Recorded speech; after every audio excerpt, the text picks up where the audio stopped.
think, should he go? Should we just accept the fact that corruption is going to happen in India? That you can't do business there without there being a level of corruption. Some people call it corruption, other people just call it greasing the wheels of industry. What do you think it is? 81869 is the text number. Or pick up the phone and give me a call. 08459 440 445 is the number. Rav, hello. Hello, mate. How's it going? Good, good. Going a lot better for me than it seems to be for Lalit Modi at the moment. Yeah, for Lalit Modi. So what do you think? I think he should resign, to be honest. I think, yeah, there is an inevitable element of corruption in South Asian business. But the fact is that apparently, and this is an allegation, so I'll keep my wording a bit tight on this, he's got a part ownership or secret ownership of 3 franchises. So at the very least, if that's true, he's got a conflict of interest. You know, the guy pays more income tax than anybody else in India because his earnings are more than anybody else in India. And, you know, this is a problem. They made the IPL as a really quick way to sort the ICL crisis that had come about 3 years ago. And they didn't think it through, and they didn't do their due diligence properly. And the government is just as much to blame, actually, because they've only just said now we want to audit their entire accounts. So I don't think it's entirely Lalit Modi's fault, but there will have to be a fall guy, and he will be that fall guy. Really? I mean... Yeah. That's what I think. Yeah, there has to be a fall guy. OK, that's not necessarily fair, though, is it? Oh, no, what's going to happen and what's fair, they have to be the same thing. But the fact is there is a very much a blame culture in business, you know. If somebody, if there is a wide-scale fraud, the guy at the top takes it. We saw it with things like Enron, etc. Why should this be any different? OK, stay with us a minute. Let's speak to Saj Sadiq, who's a cricket fan who runs a website called packpassion.net. Hello, Saj. Hi there. How are you, mate? I'm okay, yourself? Good, good. Should Lalit Modi go? Well, I think there's got to be a full investigation into what's been going on. What I don't understand is why it's taken 3 years to audit the accounts. Why haven't they been done on an annual basis? Yes. And, I mean, if there is some issues and problems in there, then he has to go. I don't think he'll resign. And the other thing is, I think, you know, he's running a one-man show there. Basically, it's mess with Modi, and you don't get a look in.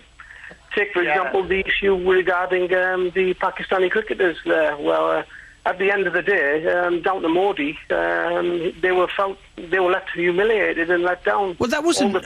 That's not strictly fair, is it, Saj? I mean, a lot of the teams felt that the Indian government, of which Lalit Modi is not a part of, may not issue the visas. No, they were issued the visas, mate. That's not correct. They were issued the visas in December. That's not what we've been led to believe. That was on your debate that time, Nihal, when we were talking about. Yeah, and we said at the time that they weren't going to be. There was confusion. That was Modi. I think Sadiq is right. I think that was Modi's call, and he's quite accurate when he says that this is all the Lalit Modi show. The guy can't stay off the TV.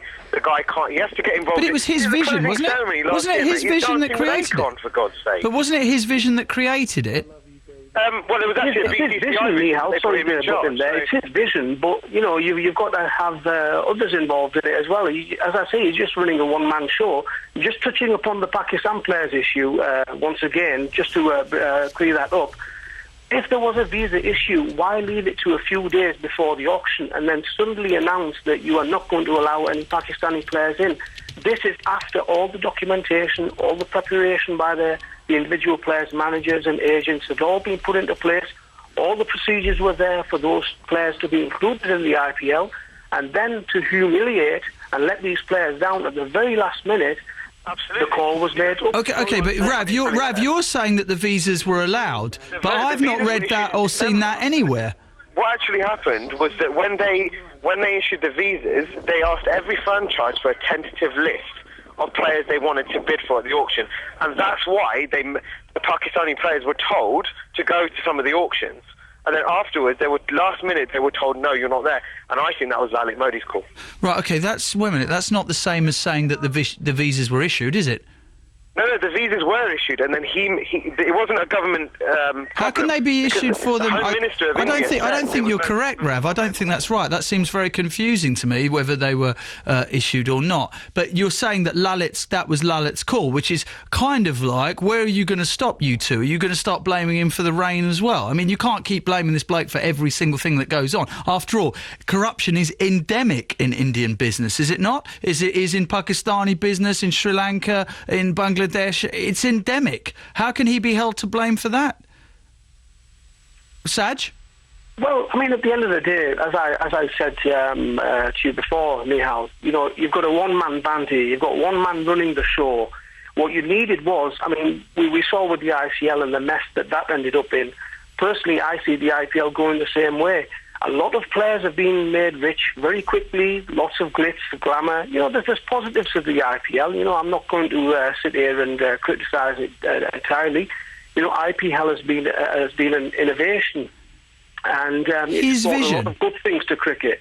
Yeah. Well, it is partly Modi's vision. You've got to give You said it was his vision at the beginning of this conversation, Saj. When I said it was his vision, you said, yes, it was his vision, but... And now you're trying to backtrack and say, well, all right, it was partly his vision. Which one is it? I mean, he has to be given credit for the positives in the IPL, no doubt about that.